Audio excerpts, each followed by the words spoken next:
Now, look, I'll be completely honest right off the jump. Chapters like this are just some of my favorite chapters of Chainsaw Man whatsoever. I completely love when Fujimoto takes time to give us not just a complete and full understanding of one of his main protagonist's mindsets, but the way that Fujimoto has built part 2 up and has done the entire story of it. You can really see why, as an author, he enjoys writing so much more than he does drawing, because while we have been getting very small 13 to 15 page chapters and the pace has felt kind of off during the weekly fatigue, you have to admit, as a complete package, the story of Chainsaw Man Part 2 is just elegantly crafted, and this chapter 217 is just more proof of it because, first of all, I knew putting Denji and Asa in a similar mental space while Yoru and Pochita are off on their major death battle was going to reveal a lot of different things about each character's absolute hellscape of a life they've went through. And not only do we get something that we pretty much already knew, but have now had fully verbatim outright confirmed by Denji himself, we also get an understanding of Asa's character that, one, completely contextualizes how she became the way that she did. It also completely recontextualizes so many different events that have already happened in the story. Essentially, as Denji and Asa are roaming through this mental space, as Yoru and Pochita are battling, we knew from last chapter where we ended off that Asa and Denji stumbled upon Asa's mom, which was actually leading the two of them into a memory where Asa basically blocked it out for most of her life, but is now remembering this specific moment. And it's important because this is the core of Asa's struggle since the beginning of part 2. From Bucky the chicken tripping and falling and accidentally killing him, to tripping and falling and accidentally having the tornado devil destroy her mother, to losing the cat in the orphanage, even though that wasn't necessarily a fault of her tripping. But you get what I'm saying. All of these things that have led to Asa having the life that she did and being the character that she is from and stemming from this exact core memory, which is one day they were hanging out by the riverbank, and because they were just in a bad spot at a bad time, they ran across a devil that burst out of the water and ended up trying to attack the family. In the panic, the dad, Asa's father, went in and tried to protect the child as well as he could. Meanwhile, the mom was able to grab a rock and completely dispose of the devil. It was a very weak devil, however, it was still able to completely rip off the dad's leg, and he was just slowly bleeding out on the ground while Asa's mom yelled and begged for Asa to get help. And honestly, this seems to be the origin of Asa tripping in one of the most integral moments of her life. She seems to trip over absolutely nothing as she runs to go get devil hunters while her father is bleeding out potentially. Even though she does eventually get the devil hunters and come back, the scene that she stumbles upon isn't the scene that she ran away from. It's basically revealed, and her mom outright just verbatim confirms this later on when the girls are sleeping in bed.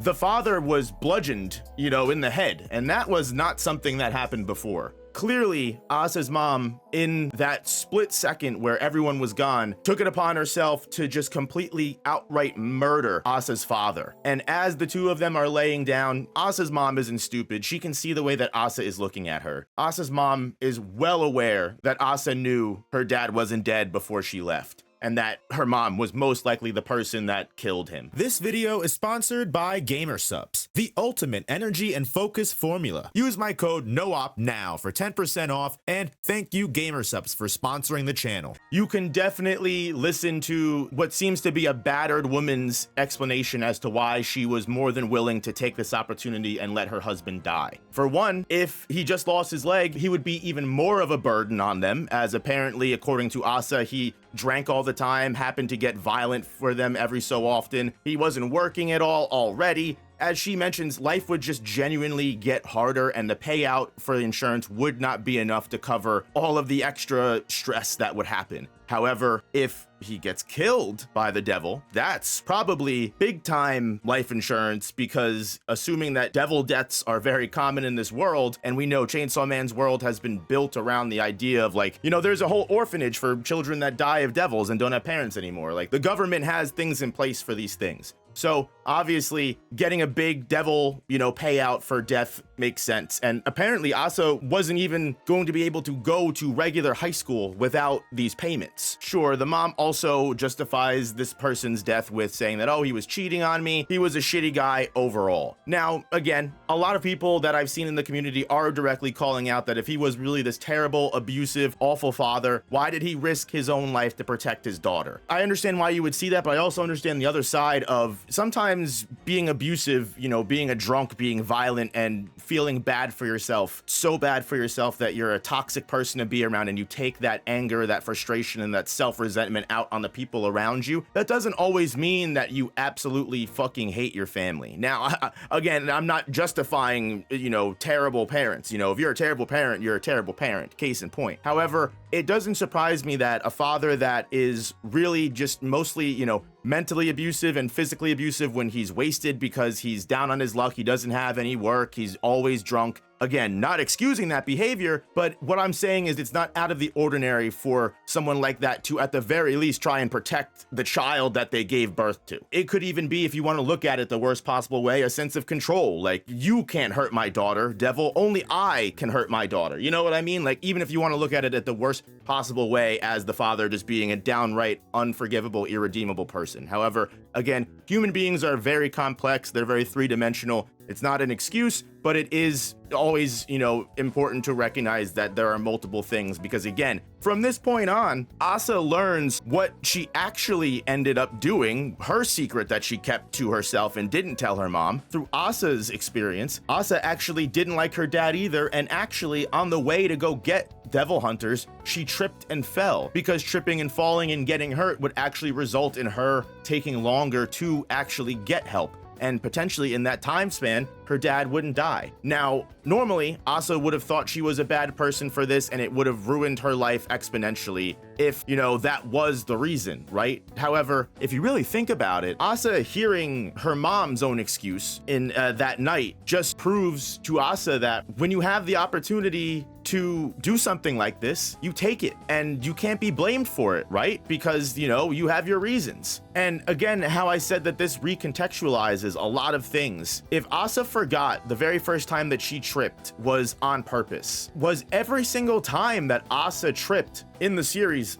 on purpose? When Asa tripped and fell and landed on Bucky and killed Bucky, the devil that she didn't understand why everybody liked and she saw as the reason why no one really liked her, sure, she can't necessarily come out and kill the devil, that makes her a terrible person. But, you know, if she trips and falls on it accidentally, then, yeesh, what was I supposed to do? Same thing with her mom that, you know, she can't necessarily say is a bad person. Asa admits as much. Her life did get better when her mom made that opportunistic decision to let the dad die, quote unquote let. Asa, during the Typhoon Devil, in a choice event of choosing the cat or the mom, instead of having to make that choice, a choice that would haunt Asa and still kind of haunts Asa to this day, instead of having to make that choice of the cat or the mom, Asa tripped. So now, whether the cat or the mom was saved, at the end of the day, whatever happened, it's not her fault. She tripped. If she had chosen the mom or the cat and one or the other died, then she willingly let that other being die. But if she tripped, her mom died and she has that survivor's guilt of her mom dying. But the thing is, there's a maybe in front of it. If Asa chose the cat outright and didn't trip, there wouldn't have been a maybe. She would have let her mom die. So you can kind of see how this whole event kind of not only created Asa's predicament and created Asa's mental struggle directly. Asa created her own mental torture in this moment. Asa continually creates her own mental torture. And throughout the series, we have seen how Asa continually tripping gets more and more and more people dead. And it's a sense of Fujimoto running home the theme of accountability. Is Asa a bad person because she's letting these things happen? Again, she's not directly causing them. You know, she tripped and fell on purpose, but again, if she trips, you can't blame her. At least the people around her can't completely blame her. Does that make her a bad person? Normally, that trauma would eat at Asa and that trauma would push her deeper into the darkness. But at this moment, she has Denji to look at and ask a question. Do you think that makes me a bad person? And Denji has his own terrible mental trauma of his own from his own terrible upbringing. And Denji, which I've seen a lot of people be kind of mixed about how Denji is able to handle the situation when hearing Asa's own mental trauma, I think honestly it makes sense that these two would be able to trauma bond, because Denji outright being able to admit here, Denji never being able to open the door before this, never even being able to look at what happened, visualize what happened, even consider what happened, and even Denji believing the lie that his dad took his own life was the mental blockage. Asa forgetting that she trips on purpose and that she does this so that she can't be at fault was her mental blockage. In this moment here, these two characters, through admitting that, you know what, we did fucked up shit in our past, but that doesn't determine who we are as people now, both of them being able to realize that they're not alone in this world for once in their lives. Remember, Asa's major struggle throughout part 2 has always been her loneliness, her feeling like she is the only person that understands herself. She's the only person that feels these feelings, and everybody else gets life and she just doesn't get life, and woe is Asa, right? Denji, in a way, kind of felt that way, but completely from a different spectrum, simply because he didn't have a normal life. Denji grew up through the Yakuza. Denji was born into debt because his dad, you know, quote unquote, died. But from everything that we know, Denji killed his dad because of the trauma that his dad gave to Denji. Rightfully so, I would say. And again, you could argue that, was it right for Asa to let her dad die if he really was that bad? Again, these are two characters that we don't see what the dads actually did. It's only directly implied their abuse. However, I think it's fair to say that these two characters, while there are certain unreliable narrators, again, you can only take the mom's word. Was the dad actually cheating on her? Was the dad actually a bad person? We don't know. Asa doesn't even really truly know herself. But again, what I'm getting at here is Denji being able to also admit here this trauma that he has blocked out for almost the entire series and say, you know what? I killed my dad. It made it look like he did it. But you know what? I think I'm a good person. And again, it shows how these two characters, for lack of being, you know, poetic, do complete each other in a way. Denji, despite knowing all of the bad shit that he's done, knows that, you know what, like, I try to be okay, I try not to hurt other people, and I try to just live my best life. I think I'm a good person. Whereas Asa, throughout part 2, has always questioned herself, has always wondered if what she's doing is right. Whereas Denji hasn't really had that problem. Again, they both blocked out their trauma, but have come to different conclusions. And now, both of them able to face this, openly admit their faults, and realize that the two of them are actually able to relate to each other in this way, that for once in their lives, that they're not the only people that feel and have caused pain, but are trying their best to move past that. I don't know. It's absolutely glorious to me. I always knew that Denji and Asa were like the perfect pair, but like this is just further reinforcing that in my mind completely, that these two characters, again, are the only people that are able to look at each other and completely understand where each other are coming from. Asa can get why Denji is the way he is, and Denji can now understand why Asa is the way she is to a degree. Meanwhile, Yoru and Pochita are fucking enjoying the battle of their lives against one another, and whether or not we know where this battle is going to end up or where this mental clarity that these two have finally come to is going to go, I will say that chapters like this always prove to me Fujimoto knows what he's doing.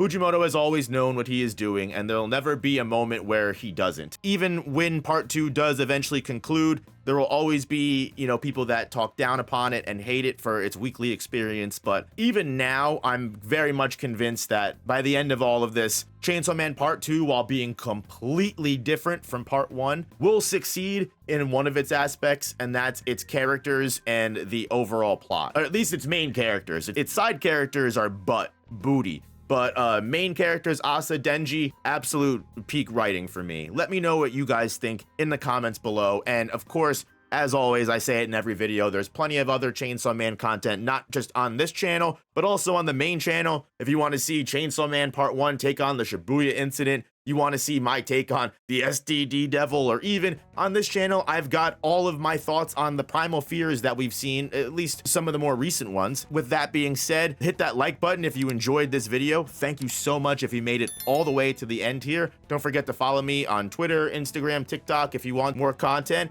And most importantly, I'll see you guys in the next one. Peace, peace, peace.